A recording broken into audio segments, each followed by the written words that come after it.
The moment the missiles were launched, the world held its breath. Radar systems across the Middle East lit up almost simultaneously. Early warning networks detected dozens of projectiles moving across the sky, their trajectories pointing toward Israeli territory. Within minutes, air raid sirens echoed across multiple cities. Defense systems activated. Military command centers switched to emergency protocols. But something even more unusual was happening behind the scenes. As analysts, intelligence agencies, and journalists scrambled to confirm the scale of the attack, a different question quietly began circulating among political insiders and military observers. Where is Benjamin Netanyahu? Normally, during a major national security crisis, the Israeli prime minister appears almost immediately. Press briefings are scheduled, statements are released, leadership presence is projected. But this time, something felt different. Hours passed, then more hours, and the usual public signals from the Israeli leadership were noticeably absent. No immediate televised address, no emergency press conference, no official footage from the Prime Minister's command room. In an era where information travels instantly, silence itself becomes suspicious. Across international media, speculation began spreading rapidly. Some reports suggested Netanyahu had been moved to a secure underground command facility. Others claimed Israel's leadership had entered full wartime communication lockdown. A few more extreme rumors even suggested something far more serious had occurred. But in geopolitics, silence is rarely accidental. It is often strategic, because when missiles fly between two of the most heavily armed states in the Middle East, every movement and every absence can carry meaning. And to understand why this moment became so mysterious, we need to step back and look at what triggered the escalation in the first place. Because the missile launch was not the beginning of the story. It was the result of a chain of decisions that had been building for months, perhaps even years. And once you see the full strategic picture, the silence surrounding Israel's leadership begins to make a lot more sense.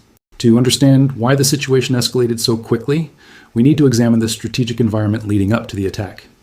Tensions between Iran and Israel have existed for decades, but over the past few years, those tensions have steadily moved closer to direct confrontation. Both countries view each other as existential threats. Iran sees Israel as a hostile regional rival backed by powerful Western allies. Israel sees Iran's expanding missile programs and nuclear ambitions as an unacceptable danger. For years, the conflict remained largely indirect. Cyber operations, covert sabotage, proxy conflicts through regional militias, targeted strikes against military infrastructure. But indirect warfare has limits. Eventually, pressure builds to a breaking point. According to multiple defense analysts, the strategic balance in the region had already begun shifting. Iran had expanded its missile capabilities significantly. Its network of regional allies had grown stronger. Meanwhile, Israel had increased its intelligence operations and military readiness. Each side was preparing for the possibility that deterrence might eventually fail. And then, something happened that dramatically increased the risk of open conflict. Military actions began targeting high-value strategic assets, facilities connected to weapons development, senior figures linked to military planning, and infrastructure critical to national defense. Each strike raised the stakes. Each retaliation pushed the region closer to open confrontation. Until finally, one decision crossed a line that neither side could easily step back from. Missiles were launched. The conflict had entered a new phase, but even after the missiles flew, the most surprising part of the story was still unfolding. Because while the world expected immediate responses and dramatic speeches, what followed instead was something far more unusual: silence. In modern warfare, escalation rarely happens all at once. Instead, it climbs a ladder. Each step increases the stakes. Each step narrows the options for de-escalation. The missile launch was only one step on that ladder. Behind the scenes, military planners were already considering what the next steps might look like. Step 1 is signaling, demonstrating capability without triggering total war. Step 2 involves limited retaliation, precision strikes designed to restore deterrence. Step 3 moves into broader regional involvement. Allied forces begin mobilizing, naval groups reposition, air defense networks expand. And Step 4, the most dangerous stage, introduces the risk of strategic miscalculation. When both sides believe they must respond to maintain credibility, the cycle becomes increasingly difficult to control. Defense experts often warn that once escalation reaches this stage, events can begin moving faster than diplomacy. Military commanders act on minutes. Politicians must respond under intense domestic pressure. All while global markets, energy systems, and international alliances react simultaneously. And that's why leadership visibility becomes so important. During crises, political leaders often appear quickly to reassure their populations and signal intentions to adversaries. Which brings us back to the unusual question that continued circulating during this moment. Why was there so little visible communication from the highest level of Israeli leadership?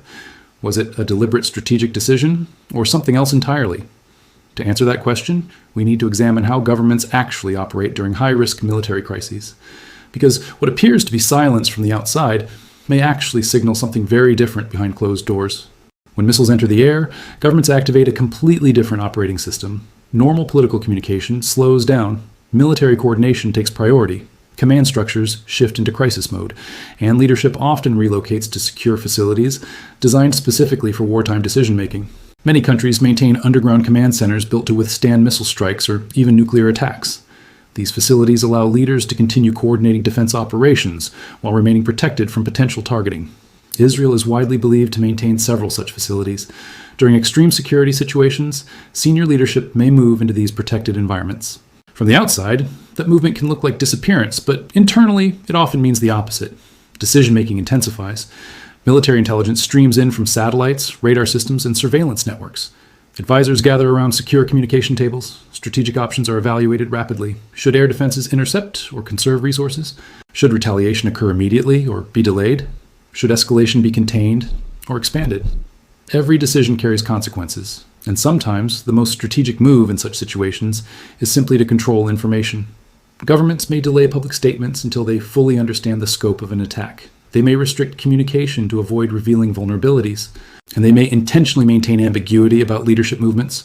From a strategic perspective, uncertainty can be a powerful tool, because when your adversary does not fully understand your next move, it becomes harder for them to plan theirs, which means the silence surrounding leadership during moments like this may not be a sign of weakness. It may be part of the strategy itself. While the confrontation between Iran and Israel may appear regional, its consequences could extend far beyond the Middle East. The region sits at the center of several critical global systems: energy supply routes, major shipping lanes, strategic military alliances. If conflict between these two powers were to expand significantly, the ripple effects could reach almost every continent. Energy markets would likely react immediately. Oil prices could surge as traders anticipate disruptions to supply. Shipping routes through key waterways could face increased security risks. Global markets historically respond sharply to instability in the region, but economic concerns are only one part of the picture. Military alliances would also come into play. Several major powers maintain strategic relationships with countries across the Middle East. If escalation continued, those alliances could draw additional actors into the crisis. Defense analysts often warn that regional conflicts become far more difficult to control once multiple powers become involved. History offers many examples where limited confrontations unexpectedly expanded into larger geopolitical crises. That's why moments of sudden silence during military escalation attract so much attention from analysts. They often signal that critical decisions are being made behind closed doors, decisions that may determine whether the situation stabilizes or spirals further. And in times like these, the absence of information can sometimes feel more unsettling than the information itself. So where is Benjamin Netanyahu? The honest answer is that during moments of high geopolitical tension, the public rarely receives a complete picture in real time. Governments manage information carefully during crises. Military operations require secrecy. Leadership movements are often deliberately concealed, and public communication is sometimes delayed until the situation becomes clearer. This is not unique to any one country. Throughout modern history, leaders have frequently moved to secure locations during major military confrontations. Presidents, prime ministers, and defense ministers across the world rely on hardened command centers designed to function even under extreme attack scenarios. From the outside, this can create a perception of disappearance. But from the inside, those locations are often where the most intense decision-making is taking place. Strategic advisors debate options, military commanders provide real-time intelligence updates, diplomatic channels quietly attempt to manage escalation. Every action is calculated carefully because the stakes can be enormous. And that brings us back to the deeper question behind the silence. Moments like this remind us how fragile geopolitical stability can be. Modern warfare is no longer confined to traditional battlefields. Missile technology allows countries to strike across vast distances within minutes. Cyber operations can disrupt infrastructure instantly. Information warfare spreads rumors faster than official confirmation. In this environment, perception becomes almost as powerful as reality. A single ambiguous event can trigger waves of speculation. Markets react, governments prepare contingency plans, and millions of people around the world begin asking the same question: what happens next? The truth is that international crises rarely unfold in simple, predictable ways. They develop through a complex combination of strategy, miscalculation, deterrence, and diplomacy. Sometimes tensions escalate rapidly. Other times, quiet negotiations behind closed doors prevent conflicts from expanding further, which is why analysts often pay close attention to moments of silence. not because silence itself provides answers, but because it suggests that critical decisions may be happening out of public view. And in geopolitics, the most important developments often occur long before they appear in headlines. For now, the world continues watching closely. Missile defense systems remain on alert. Military forces across the region maintain heightened readiness. Diplomatic channels remain active. And leaders on all sides understand that the choices made during moments like these can shape the direction of global stability. The question is no longer just where one leader might be. The real question is whether the decisions being made right now will move the region toward escalation or toward restraint. Because when missiles fly and governments fall silent, the next move can change everything. And sometimes the quietest moments in geopolitics are the ones that matter most.